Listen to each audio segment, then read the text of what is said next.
Hello guys, welcome back to my channel. So guys, आज मैं आपके लिए लेके आया हूँ डॉक्टर सलाम के एपिसोड 14 के एक्सप्लेनेशन। अगर आपने इससे पहले के एपिसोड नहीं देखे तो आप उन्हें हमारे चैनल पे जाके देख सकते हैं। साथ ही में मैं उन वीडियो के लिंक नीचे डिस्क्रिप्शन में भी दे दूंगा, तो आप उन्हें भी चेकआउट कर सकते हैं। और मैं आपको रैंडम सीन हटाकर मेन स्टोरी के हिसाब से एक्सप्लेन करूंगा। सो एपिसोड की स्टार्टिंग में यहाँ पे सभी न्यूज चैनल वाले ना जंगल का जो मेडिकल एक्सीडेंट हुआ था ना, उस चीज के सभी लोग सच्चाई बता रहे थे। और वही दूसरी तरफ यहाँ पे हानियुल का भाई और उसकी मॉम ना इसी बारे में बात कर रहे थे कि शायद ना उन्हीं कंपनी वालों ने ना उस लड़की को मरवाया होगा और सारा ही इंजाम जंगल पे डाल दिया होगा। कि तभी यहाँ पे ना फिर वहाँ हानियुल भी आ गई थी। वही फिर जब यहाँ पे हानियुल को डिस्चार्ज मिलने के बाद ना उसके पुराने वाले हॉस्पिटल से जहाँ से उसे निकाला गया था ना, वहाँ पे उसे ना फिर से बुलाया जाता है। वो लोग ने यहाँ पे उसे बुला के अच्छे से ट्रीट करते हैं और साथ ही में ना उसके साथ जो कुछ भी हुआ उसके लिए माफी भी मांगते हैं। और कह रहे थे कि तुमने जैसे भ्रष्टाचार के खिलाफ ना अपनी आवाज उठाई थी, वो ना काफी काबिल तारीफ थी और इसी वजह से ना हम तुम्हें यहाँ पे एक प्रोफेसर के पोस्ट पे ना रिक्रूट करना चाहते हैं। क्या तुम हमारे साथ ज्वाइन करोगी? लेकिन यहाँ पे हानियुल ना ये सब सुन के काफी ज्यादा कंफ्यूज लग रही थी, क्योंकि वो ना शायद इन सब चीजों के लिए अभी तैयार नहीं है। और वो इसी चीज के बारे में जाके ना होंगराज से भी डिस्कस करती है और कह रही थी कि मुझे ना ये सब ठीक नहीं लग रहा, क्योंकि ये सारी चीजें ना मुझसे ही शुरू हुई है और मैं ना शायद वहाँ उस हॉस्पिटल में दोबारा नहीं जाना चाहूंगी, जो कुछ भी मेरे साथ वहाँ हुआ था। लेकिन यहाँ पे होंगराज ना उसे समझाते हुए कह रहे थे कि इसमें तुम्हारी कोई भी गलती नहीं थी। असल में सजा तो उन बुरी लोगों को मिलनी चाहिए जिसने कि तुम्हारे साथ गलत किया था। लेकिन यहाँ पे फिर भी ना हानियुल ना थोड़ी सी कंफ्यूज लग रही थी। वो ना अभी भी इन सब चीजों के लिए शायद तैयार नहीं थी। वो चाहती तो है कि वो ना नए सिरे से काम को शुरुआत करे। और वही दूसरी तरफ जब वहाँ पे जंगल को दिखाया जाता है, जो कि ना एक जेल में ना उसी नर्स से मिलने आया था, जो कि ना उसी मेडिकल एक्सीडेंट में ना शामिल थी शायद। तो वो यहाँ पे ना असल में उस लेडी से कांगमिन के दिए हुए उसे कागज के बारे में पूछता है कि उसमें क्या था। तो वो उसे बता देती है कि कांगमिन ने जो पेशेंट को लगाई जाने वाली दवाई है उसका डोज ना असल में कम करने के लिए कहा था, बस इतना नहीं, क्योंकि वो नहीं चाहता था कि तुम्हारे क्लिनिक में ना कोई भी मेडिसिन से जुड़ी हुई दुर्घटना हो। तो यहाँ पे ये बात जानने के बाद ना वो भी शायद थोड़ा अपसेट हो गया था, क्योंकि उसने तो इस बारे में कभी सोचा ही नहीं था। लेकिन जब वो वहां से जा रहा था ना, तभी यहाँ पे उसका मॉम का कॉल उसे आ जाता है। तो वो ना उसे बता रही थी कि वो ना उसके डैड के साथ सियोल आ रही है, इसलिए तुम्हें ना हमसे मिलने आना होगा। लेकिन यहाँ पे जंगल तो असल में कांगमिन के बारे में उनसे पूछने लग गया था कि उस दिन आपने उसे घर क्यों नहीं जाने दिया था। आपको पता है उस दिन असल में उसके डैड की डेथ हो गई थी। लेकिन यहाँ पे उसकी मॉम तो फिर भी अपनी गलती नहीं मान रही थी और वो ना उसे ही सुनाने लग जाती है। इस वजह से यहाँ पे जंगल ना गुस्से में आके फोन काट देता है। यहाँ जंगल और हानियुल ये दोनों ही ना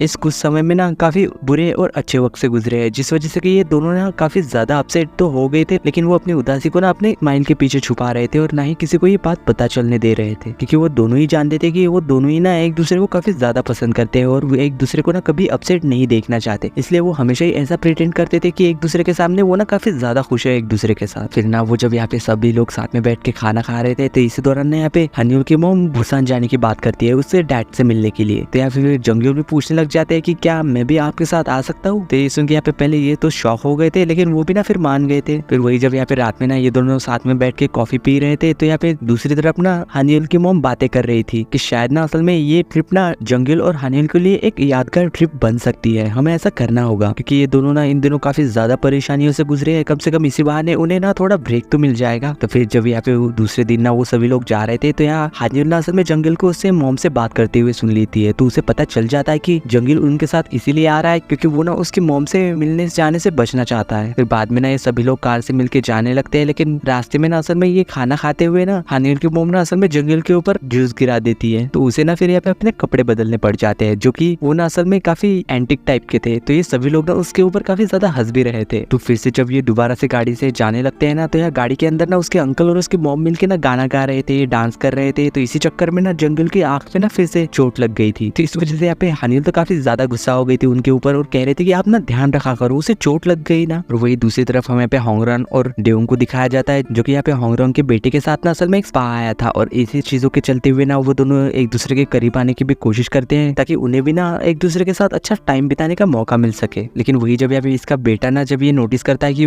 डेउंग ना उसके मॉम के कुछ ज्यादा ही करीब आ रहा है, तो वो ना उससे पूछ लेता है कि क्या ये आपका बॉयफ्रेंड है। लेकिन यहाँ पे होंगरन तो असल में साफ ही इनकार कर देती है। तो शायद ना इस वजह से डेउंग को तो ना काफी ज्यादा बुरा लग गया था। और वही दूसरी तरफ ना ये सभी लोग असल में उसके डैड के मेमोरियल पे पहुंच जाते हैं। लेकिन यहाँ पे जंगल ना बाहर ही रुकता है और कह रहा था कि आप लोग हो क्या हो, मैं यहीं पे रुकूंगा, क्योंकि उसे यहाँ पे पता चल गया था कि वो तो असल में यहाँ पे हानियुल के डैड के ग्रेव पे आए थे। तो वही यहाँ पे ना ये सभी लोग उसके डैड से मिलके ना बातें कर रहे थे। तो यहाँ पे हानियुल का भाई ना अपनी अजीब अजीब से बातें करके ना सब लोग को हंसाने की कोशिश कर रहा था और वही यहाँ पे जंगल ना उन सभी लोग को बस दूर से देख ही पा रहा था। फिर शाम होने के बाद ना ये सभी लोग बुसान के एक स्ट्रीट वाले रेस्टोरेंट पे जाके खाना खा रहे थे। तो यहाँ खाना खाते समय ना सभी लोग एक दूसरे के बारे में अपनी पुरानी यादें बता रहे थे। तो यहाँ पे जंगल भी बताने लग जाता है कि उसे नहीं पता कि ऐसी सिचुएशन में ना कैसे बर्ताव करना चाहिए। वो यहाँ पे ना असल में काफी ज्यादा परेशान लग रहा था कि कहीं इसकी वजह से इन लोग का ना मजा खराब ना हो जाए। लेकिन यहाँ पे हानियोल की मॉम उसे बताने लग जाती है कि किसी को याद करने के ना कई सारे तरीके होते हैं और वो ना इस यात्रा के दौरान सिर्फ अच्छी यादों को ही अपने साथ ले जाना चाहते हैं। फिर वही खाना खाने के बाद ना यहाँ पे असल में हानियोल की मॉम और जंगिल ना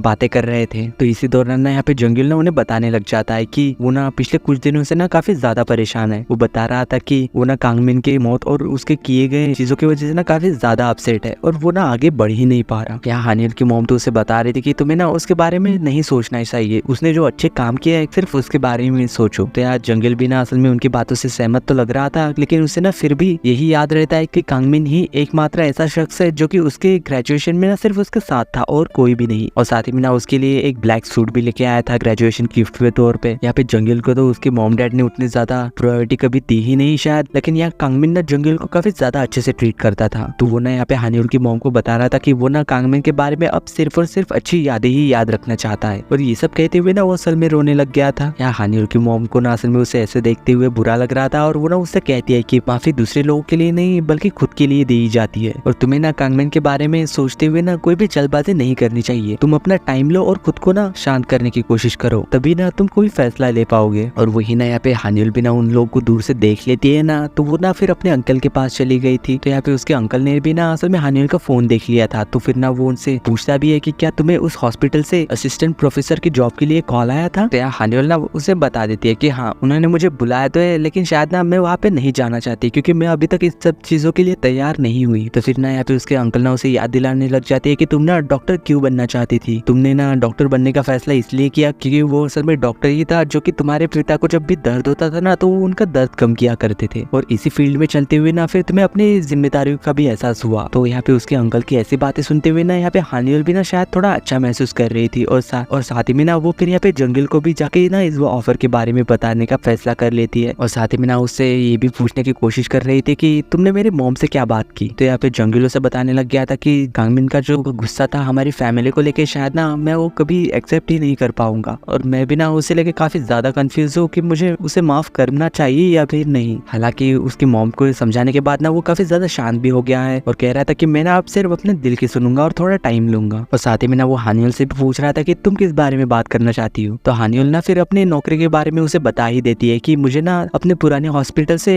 एक जॉब का ऑफर आया है असिस्टेंट प्रोफेसर का। यहाँ जंगिल तो ये सब सुन के ना काफी ज्यादा खुश हो गया था, लेकिन यहाँ पे हानियोल ना जब अपनी परेशानी के बारे में उसे बताती है कि शायद ना मैं अभी इसके लिए तैयार नहीं हूँ, लेकिन यहाँ पे जंगिल ना उसे भरोसा दिलाते हैं कि ये सब ना तुम्हारी कड़ी मेहनत का नतीजा है और तुम ना इसे डिजर्व करती हो। तो ये सब सुन के ना असल में हानियोल के अंदर भी ना फिर थोड़ा कॉन्फिडेंस आ गया था कि हाँ शायद ना वो ये कर पाएगी। तो फिर वही जब हमें यहाँ पे नेक्स्ट डे की शाम को दिखाया जाता है ना, इसके सभी कलीग लोग ना यहाँ पे हानियोल को एक फेयरवेल पार्टी दे रहे थे और उसके कुछ ही देर बाद यहाँ पे हांगरन भी आके शामिल हो जाती है। तो इसी दौरान ना ड्योंग को ना असल में उसके कलीग द्वारा ना काफी ज्यादा चिढ़ाया जाता है कि कहीं तुम्हारा इनमें से किसी के साथ कोई चक्कर तो नहीं चल रहा। लेकिन यहाँ पे ड्योंग तो ये सब सुन के ना डर गया था क्योंकि उसी के सामने ना असल में हांगरन भी बैठी हुई थी, कहीं वो कुछ ना गलत ना समझ ले। और वही यहाँ पे असल में जंगिल और हानियोल तो समझ जाती है कि इन दोनों के बीच में ना पक्का ना झगड़ा होने वाला है इस चीज को लेके। लेकिन फिर भी वो लोग यहाँ पे कुछ बोलते ही नहीं, बस यहाँ पे उन लोग के ना असल में मजे लेते हैं। लेकिन फिर बाद में जब यहाँ पे हांगरन ना वहां से जा रही थी तो यार ड्योंग ना उसके पास जाके उसे समझाने की कोशिश कर रहा था कि ऐसा कुछ भी नहीं है। और जैसे ही वो ना लगभग उसे मना ही रहता है कि तभी जब यहाँ पे उसके कलीग आके उससे कुछ कहने ही वाली थी कि वो ना असल में गिर जाती है और गलती से ना वो यहाँ पे ड्योंग के चिक्स पे किस कर लेती है। तो ये देख के हांगरन को तो काफी ज्यादा गुस्सा आ गया था। और वही दूसरी तरफ यहाँ पे जंगिल और हानियोल ना काफी बातें करते हैं रात भर और साथ ही में ना उसे अपने नए जॉब के लिए ना बेस्ट ऑफ लक भी कह रहा था कि तुम ना काफी अच्छे से करोगी, मुझे पूरा भरोसा है। तो फिर वही जब हम यहाँ पे नेक्स्ट मॉर्निंग दिखाया जाता है, यहाँ पे हानियोल ना पूरी तैयार हो चुकी थी अपने नई जॉब के लिए और एक नए चैप्टर के लिए। यहाँ पे वो ना हॉस्पिटल जाती है, सभी पेशेंट को अच्छे से ट्रीट करती है और साथ ही में ना सभी लोगों को लेक्चर भी देती है प्रोफेसर के तौर पे। लेकिन वही यहाँ पे जंगिल को ना धीरे धीरे एहसास होने लग जाता है कि एक फुल टाइम प्रोफेसर होना ना काफी ज्यादा मेहनत का काम है। इस वजह से तो वो ना ठीक से बात भी नहीं कर पा रहे और ना ही मिल पा रहे हैं। लेकिन वो ना जब यहाँ पे हानियोल से मिलने के बारे में पूछता है, लेकिन यहाँ पे हानियोल ना उसे मना कर देती है, कह रही थी कि मैं ना बहुत ज्यादा बिजी हूँ, शायद ना मैं आज तुमसे नहीं मिल पाऊंगी। तो इसी बात का असल में गुस्सा ना वो यहाँ पे सफाई के ऊपर निकाल रहा था और पूरे ही कमरे को ना गुस्से में साफ करने लग गया था और ऐसे ही थकान के कारण ना वो फिर यहाँ पे सो भी गया था। लेकिन वही जब यहाँ पे रात में ना हानियोल आती है तो वो ना काफी अपसेट लग रही थी क्योंकि उसने ना दिन भर जंगिल से जरा भी बात नहीं की थी। तो वही जब हम यहाँ पे सुबह दिखाया जाता है, यहाँ पे जंगिल ना जब उठ के बाहर आता है तो उसे यहाँ पे ना एक पाउच मिलता है जो कि असल में हानियोल ने उसके लिए रखा था। तो ये देख के ना वो तो काफी ज्यादा खुश हो गया था। हानियुल ने ना उसके लिए कुछ कॉफी कैंडीज भेजी थी और साथ ही में एक नोट भी जिसमें कि लिखा था कि वो ना उसे काफी ज्यादा मिस करती है। और साथ ही में ना उसे फिर यहाँ पे उसके वकील का कॉल भी आ गया था, तो उसे पता चलता है कि उसके ऊपर जो केस हुआ था ना वो मेडिकल एक्सीडेंट वाला, और उसने जो कुछ भी पैसे भरे थे उस केस में, तो उस पैसे को ना कुछ हिस्सा ना इसे वापस मिलने वाला है। तो इसी चीज के बारे में वो जाके ना यहाँ पे उसके दोस्त को भी बता देता है और कह रहा था कि मैं उन पैसों से कुछ ऐसा करना चाहता हूँ जिससे कि मैं और हानियुल ना और भी ज्यादा करीब आ सकूं। फिर वही बाद में दिखाया जाता है कि असल में यहाँ पे जंगल ना एक जाके रिंग खरीद लेता है और वही साथ ही में हानियुल को दिखाया जाता है जो कि ना काफी ज्यादा थक चुकी थी और अपने ऑफिस में आती है। और तभी ना यहाँ पे फिर जंगल भी आके ना उसे सरप्राइज देता है, तो उसे देख के यहाँ पे हानियुल भी ना काफी ज्यादा खुश हो गई थी। और साथ ही में ना वो लोग यहाँ पे काफी अच्छी अच्छी रोमांटिक सी बातें करने लगते हैं। तो यहाँ पे हानियुल को लग रहा था कि शायद ना वो उसे प्रपोज करने वाला है, लेकिन उसकी तो ये एक्सपेक्टेशन धरी की धरी ही रह गई थी जब वो हानियुल उसे बताता है कि वो ना असल में एक छोटी बच्चे की मदद करना चाहता है जिसे कि सर्जरी की ना काफी ज्यादा जरूरत है, और बता रहा था कि वो ना इस ऑपरेशन को इसी हॉस्पिटल में करना चाहता है और इसमें ना मुझे तुम्हारी मदद चाहिए। तो यार इसके लिए ना हानियुल भी उसका ना काफी ज्यादा सपोर्ट कर रही थी। और साथ ही में ना ऐसी बातों के दौरान ना हानियुल तो उससे ना काफी ज्यादा एक्सपेक्ट करने लग जाती है कि वो ना उसे कभी ना कभी तो प्रपोज करेगा, लेकिन वो ना फिर से यहाँ पे निराश हो जाती है। तो इसी वजह से ना यहाँ पे जंगल तो उसे थोड़ा चिढ़ाने की भी कोशिश करने लग गया था। तो हानियुल ना फिर असल में यहाँ पे बात बदलने लग जाती है, कह रहे थे कि इसमें ना तुम्हारी ही गलती है क्योंकि आजकल तो तुम ना मेरे लिए जरा भी टाइम ही नहीं निकालते। ये सब कह के ना वो ना उससे गुस्सा हो जाती है, लेकिन तभी ना एक साथ ही इन दोनों को मैसेज आ जाता है जिसमें कि इन दोनों के पास ना उनकी ट्रिप्स की कुछ पिक्चर्स आई थी, जिसे देख के ना असल में ये दोनों ही मस्ती करने लग जाते हैं। और इसी दौरान ना वो यहाँ पे करीब भी आ जाते हैं और वो ना यहाँ पे फिर किस भी कर लेते हैं। और फिर यहाँ पे जंगल ना जब अपने बैग से उसी रिंग को निकालता है, तो इसी सीन के साथ डॉक्टर स्लम के एपिसोड 14 की एंडिंग होती है।